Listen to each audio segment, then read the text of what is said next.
Setelah sempat dilarang untuk tidak naik kereta api, anak usia di bawah 12 tahun akhirnya diperbolehkan untuk melakukan perjalanan menggunakan kereta api. Kembali diperbolehkannya anak usia di bawah 12 tahun untuk naik kereta api ini setelah adanya Surat Edaran Kementerian Nomor 89 Tahun 2021 terkait petunjuk pelaksanaan di masa pandemi. Kembali diperbolehkannya anak usia di bawah 12 tahun untuk melakukan perjalanan menggunakan jasa kereta api mulai diberlakukan pertanggal 22 Oktober 2021. Kembali diizinkannya anak usia di bawah 12 tahun untuk naik kereta api merujuk dari Suratan Edaran Kementerian Perhubungan Nomor 89 Tahun 2021 tentang petunjuk pelaksanaan perjalanan orang dalam negeri dengan transportasi perkeretaapian pada masa pandemi COVID-19 tanggal 20 Oktober 2021. Meski diizinkan untuk naik kereta api, namun tetap ada syarat yang harus dipenuhi oleh anak usia di bawah 12 tahun, seperti memenuhi hasil negatif pemeriksaan COVID-19, memakai masker, kondisi sehat, dan selalu menerapkan protokol kesehatan. Manajer Humas PT KAI Daup 8 Surabaya, Lukman Arif mengatakan bahwa anak usia di bawah 12 tahun, selain memenuhi persyaratan protokol kesehatan, juga harus tetap didampingi oleh orang tua atau keluarga, dengan menunjukkan surat kartu keluarga. Sebelumnya, anak usia di bawah 12 tahun sempat dilarang naik kereta selama masa pemberlakuan PPKM darurat. Ya, mulai 22 Oktober 2021, anak-anak usia di bawah 12 tahun kembali diperbolehkan naik kereta api setelah sebelumnya dilarang. Aturan tersebut menyesuaikan dengan terbitnya Surat Edaran Kementerian Perhubungan Nomor 89 Tahun 2021 tentang petunjuk pelaksanaan perjalanan orang dalam negeri dengan transportasi perkeretaapian di masa pandemi COVID-19. Meski kembali diperbolehkan, anak usia 12 tahun ke bawah tetap harus memenuhi persyaratan seperti hasil negatif pemeriksaan COVID-19 bagi pelanggan kereta api jarak jauh, serta juga memakai masker yang sempurna dan dalam kondisi sehat, serta menerapkan protokol kesehatan secara disiplin. Anak usia 12 tahun yang akan naik kereta api tersebut juga wajib didampingi oleh orang tua atau warga yang dibuktikan dengan kartu keluarga kepada petugas di stasiun ketika akan menggunakan kereta api. Simon Alfredo melaporkan. Memberikan kemudahan kepada warga dan pengguna jalan untuk mendapatkan vaksin. Polres Batu kembali menggelar kegiatan vaksin drive-thru yang bertempat di depan pos polisi alun-alun Kota Batu. Pada kegiatan vaksin drive-thru dengan target 200 dosis vaksin untuk warga masyarakat dan pengguna jalan. Kegiatan vaksin drive-thru Polres Batu ini diselenggarakan untuk mensukseskan program pemerintah vaksinasi COVID-19 dengan target mencapai 70% pada akhir tahun 2021. Selain itu, program vaksin drive-thru ini juga untuk memberikan kemudahan kepada warga masyarakat, khususnya pengguna jalan yang melintas di Kota Batu, untuk mendapatkan vaksinasi. Proses vaksinasi drive-thru ini berlangsung cepat secara mobile. Para pengendara roda 2 maupun roda 4 tidak perlu turun dari kendaraan mulai dari pendaftaran, pengecekan kesehatan sampai proses penyuntikan vaksin, karena vaksinator dari tim Urkes yang mendatangi. Menurut Kanit Kamsel Polres Batu menjelaskan, kegiatan vaksin drive-thru Polres Batu ini memberikan kemudahan kepada masyarakat untuk bisa mendapatkan vaksin dengan persyaratan membawa bukti diri KTP atau bukti diri lainnya seperti kartu keluarga dengan target minimal 200 dosis. Di lokasi terlihat pengguna jalan yang melintas di depan alun-alun Kota Batu, baik pengendara roda 2 maupun roda 4, mengikuti kegiatan vaksin tanpa harus turun dari kendaraan. Dan proses vaksin dari awal pendaftaran sampai mendapatkan sertifikat vaksin tidak lebih dari 10 menit. Vaksin drive-thru yang ketiga, ya? Betul. Okay. Jumlah berapa nih Pak minimal target? Untuk target hari ini 200 untuk kuota. 200 Pak ya? 200 untuk kuota. Sampai saat ini sudah berapa ini kira-kira? Sudah perkiraan sampai di ini dari peminat atau istilahnya peserta dari vaksin kurang lebih ya 100 lebih lah ini ya. Pak, animo warga masyarakat sendiri Pak, dari evaluasi dari 1, 2, 3 seperti apa nih animo? Alhamdulillah untuk sepertinya masyarakat antusias dalam pelaksanaan vaksin drive-thru ini. Pesan juga ada warga dari luar ya, bukan dari Batu? Betul ya, dari luar Kota Batu juga ada. Persyaratannya apa aja nih? Untuk persyaratan tetap fotokopi KTP. Ya. Seperti itu. Kemudian apabila dari warga Kota Batu untuk putra-putrinya yang belum punya KTP bisa menunjukkan fotokopi KK itu. Prosesnya cepat juga Pak, barusan dari mulai pendaftaran sampai ya alhamdulillah Kalau kita langsung dari pendaftaran sampai ini kurang lebih ya 5 menit atau 10 menit ya. 10 menitan, Kurang Pak. lebih 5 menit. Tetap pada masyarakat, pada Kota Batu khususnya, umumnya juga Malang Raya, Republik Indonesia, seperti itu. Tetap jaga jarak, prokes tetap digalakkan, tetap digiatkan. Betul. Untuk kegiatan vaksin sendiri tetap menjaga imun kan. Ya. Untuk menjaga imun kita, untuk membentuk imun kekebalan tubuh kita dari virus. Itu aja. Oke. Iwan Dikmawan melaporkan. Meski keterisian tempat tidur atau bor Rumah Sakit Umum Daerah Saiful Anwar Malang terus turun, namun pihak rumah sakit tetap menyiapkan kamar untuk pasien COVID-19. Pihak RSSA Malang juga menghimbau masyarakat untuk tetap menjaga protokol kesehatan sehingga tidak ada lonjakan kasus baru. Kasus COVID-19 di Malang Raya kini tengah melandai. Ini terlihat dari keterisian tempat tidur atau bor di rumah sakit rujukan COVID terbesar kedua di Jawa Timur, RSSA Malang yang terus turun. Pihak RSSA menyebutkan bahwa jumlah pasien terus turun dalam 1 bulan terakhir. Dalam sehari, pasien COVID-19 tidak pernah lebih dari 15 orang. Bahkan pernah dalam sehari pasien COVID hanya sebanyak 6 pasien. Wakil Direktur Pelayanan RSSA Malang Dr. Syaifullah mengatakan, meski bor terus turun dan kamar pasien COVID dialihkan ke layanan reguler, RSSA tetap menyiapkan kamar bagi perawatan pasien COVID. Jumlahnya 94 tempat tidur, serta 40 tempat tidur untuk ICU. Meski kasus COVID-19 di Kota Malang turun, namun pihak RSSA Malang tetap menghimbau masyarakat untuk tetap waspada dan selalu menerapkan protokol kesehatan sehingga tidak terjadi lonjakan kasus.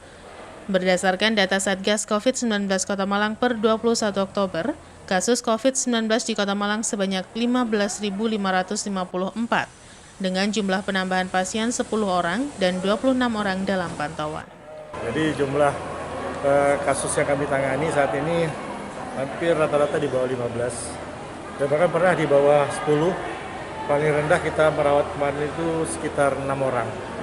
Tapi ya sempat naik kemarin ini dalam waktu 2 minggu terakhir sampai 15, tapi sekarang sudah turun lagi jadi 13. Sehingga kalau dari sisi jumlah kasus ya insya Allah ada kecenderungan terjadi penurunan. Yang masuk di tempat kami selalu kategorinya ya sedang ke atas ya, kritikal, bahkan yang ada membutuhkan ventilator segala. Sehingga tetap kami menyiapkan kapasitas seperti yang ditetapkan oleh pemerintah. Namun sebagian dari kapasitas yang sudah ditetapkan itu sekarang sudah kita alih fungsikan untuk pelayanan reguler, dengan catatan ada memang 94 tempat tidur yang memang saat ini kami kami siapkan khusus untuk COVID ya. Termasuk 40 ICU, 40 tempat tidur ICU. Simon Alfredo melaporkan. Terima kasih Anda masih setia bersama kami dalam Info 7 Malang Raya. Rumah Sakit Saiful Anwar atau RSSA Malang ditunjuk oleh Kementerian Kesehatan sebagai rumah sakit yang telah terverifikasi untuk menangani pasien spesialis penyakit jantung dan pembuluh darah. Rumah sakit milik pemerintah daerah Provinsi Jawa Timur dan merupakan rumah sakit rujukan nasional ini merupakan salah satu dari 7 rumah sakit jejaring layanan jantung dan pembuluh darah nasional yang diampu dan dikembangkan oleh Kemenkes. RSSA Malang saat ini telah memiliki gedung yang bernama Instalasi Pelayanan Jantung Terpadu atau IPJT. Gedung tersebut digunakan untuk melayani penanganan spesialis penyakit jantung dan pembuluh darah. Ketua Sublayanan Intervensi Koroner RSSA Malang, Dr. Sasmojo Widito mengatakan, pelayanan penyakit jantung dan pembuluh darah di RSSA Malang diampu oleh SMF Jantung. Sampai dengan saat ini, terdapat 10 macam layanan unggulan di bidang jantung dan pembuluh darah di RSSA Malang. Sementara setelah resmi ditunjuk dan dinyatakan sebagai salah satu rumah sakit pusat pelayanan jantung di Jawa Timur, RSSA Malang langsung melakukan tindakan medis operasi terhadap 6 orang pasien penyakit jantung. Operasi terhadap 6 pasien ini, tim medis dari RSSA Malang didampingi tim medis dari Rumah Sakit Jantung Nasional Harapan Kita Jakarta. Diharapkan dengan ditunjuknya RSSA Malang sebagai salah satu rumah sakit pelayanan jantung, masyarakat Malang dapat memanfaatkan layanan tersebut. Volumenya paling besar, pasiennya paling banyak, risikonya paling besar, paling mahal. Riset kesehatan dasar sudah menunjukkan bahwa kasus kardiovaskuler itu paling tinggi kasusnya. Dan dibuktikan dengan data BPJS, menghabiskan anggaran BPJS paling besar, sehingga BPJS menyebut sebagai penyakit katastrofik yang menghabiskan anggaran paling besar. Kami berharap dengan proctoring ini, di mana kami bekerja sehari-hari seperti ini, kemudian dipotret oleh Kementerian Kesehatan melalui Rumah Sakit Jantung Harapan kita, kami berharap bahwa standarisasi layanan kami itu benar. Standar yang benar mana? Standar dari Kementerian Kesehatan yang kami pegang. Dalam hal ini Rumah Sakit Pusat Jantung Nasional Harapan kita. Simon Alfredo melaporkan. Membaiknya kondisi pandemi di Kota Batu berdampak pada meningkatnya kunjungan warga luar kota yang masuk ke Kota Batu. Hal ini berdampak positif tentu saja pada wisata petik apel yang jumlah pengunjungnya meningkat sampai dengan 50% dibandingkan hari biasa.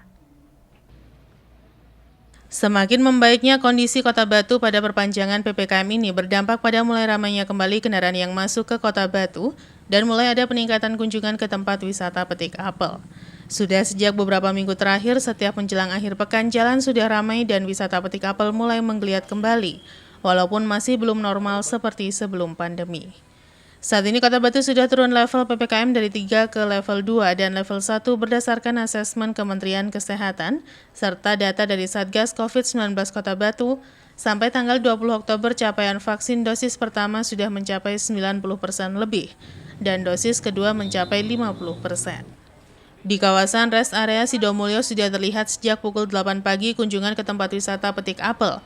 Para wisatawan ini berganti kendaraan dari bis dengan angkutan umum mikrolet untuk mencapai ke kebun-kebun apel.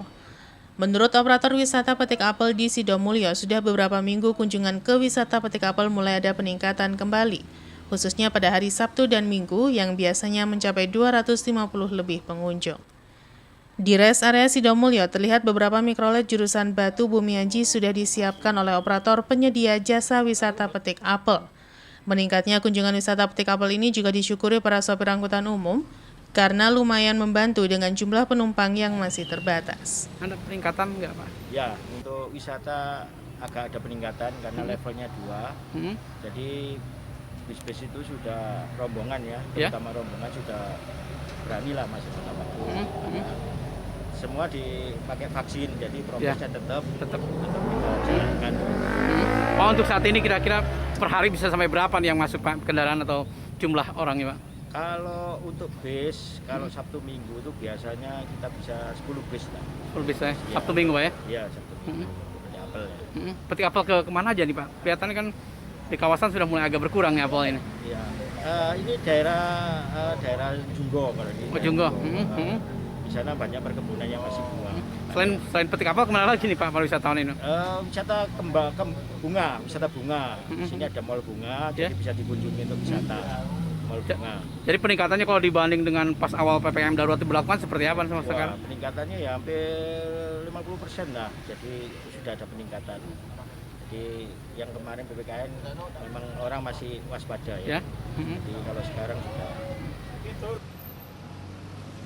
Iwan Dikmawan melaporkan. Terima kasih Anda masih siap bersama kami dalam Info 7 Malang Raya. Persiapan relokasi pedagang pasar Kota Batu bertempat di Stadion Brantas Kota Batu. Dilaksanakan tasyakuran selamatan wiwitan relokasi pasar Batu yang dihadiri para pedagang pasar pagi dan perwakilan pedagang Kota Batu. Berlangsung pada hari Sabtu, 23 Oktober 2021 bertempat di Stadion Brantas Kota Batu. Kegiatan ini dihadiri Wali Kota Batu Dewanti Rumpoko, anggota DPRD Kota Batu Komisi B Fahmi Al-Katiri, Ketua Perkumpulan Pedagang Pasar Pagi Kota Batu Rubianto, perwakilan Dinas Koperasi Usaha Mikro dan Perdagangan Kota Batu, dan pedagang yang tergabung dalam Perkumpulan Pedagang Pasar Pagi Kota Batu. Dalam sambutannya, Ketua Perkumpulan Pedagang Pasar Pagi Kota Batu Rubianto mendukung pemerintah untuk segera merevitalisasi pasar, karena kondisi pasar saat ini sudah kurang representatif dan siap direlokasi setelah sarana dan prasarana tersedia. Sementara dalam sambutannya, Wali Kota Batu Dewanti Rumpoko meminta pemerintah memfasilitasi listrik dan air dibayar pemerintah dan tidak membebankan kepada para pedagang. Dan berdoa semoga pembangunan lancar 1 tahun selesai sehingga para pedagang bisa kembali ke pasar baru. Ketika kita punya niat baik untuk tujuan baik, pasti kita akan dipertemukan dengan orang-orang yang baik. Nah, orang-orang yang di sini yang berada di depan saya, sebelah kiri kanan saya ini insya Allah adalah orang baik semua. Tepuk tangan buat semua. Atas tujuan di satu kegiatan apapun, tidak mungkin kemudian semua mempunyai pemikiran yang sama, sehingga ketika ada dinamika seperti katanya Pak Bianto tadi, lika-likunya itu adalah hal biasa. Tetapi saya yakin ketika tujuan dan niat kita adalah mempunyai kemaslahatan untuk masyarakat, insya Allah itu dilancarkan. Acara dilanjutkan dengan pemotongan tumpeng oleh Wali Kota Batu untuk selanjutnya diserahkan kepada Ketua Perkumpulan Pedagang Pasar Pagi Rubianto dan dilanjutkan dengan ramah tamah. Untuk pasar pagi kami tidak pernah mempermasalahkan persoalan itu selama ini. Tapi yang jelas hari ini kita sudah mengawali hari baik untuk penempatan. Kita hanya tinggal nunggu sarana prasarana yang di sini sudah komplit. Kita siap untuk mengamando seluruh pedagang pagi untuk di sini. Oh, untuk jumlah pedagang pasar pagi berapa nih yang terdata, Pak? Untuk jumlah pedagang pasar pagi yang terdata 1.097 orang. Relokasi sebelah mana nanti Pak bagiannya, Pak? Relokasi di dalam stadion. Nah, tapi itu termasuk kan, Pak ya?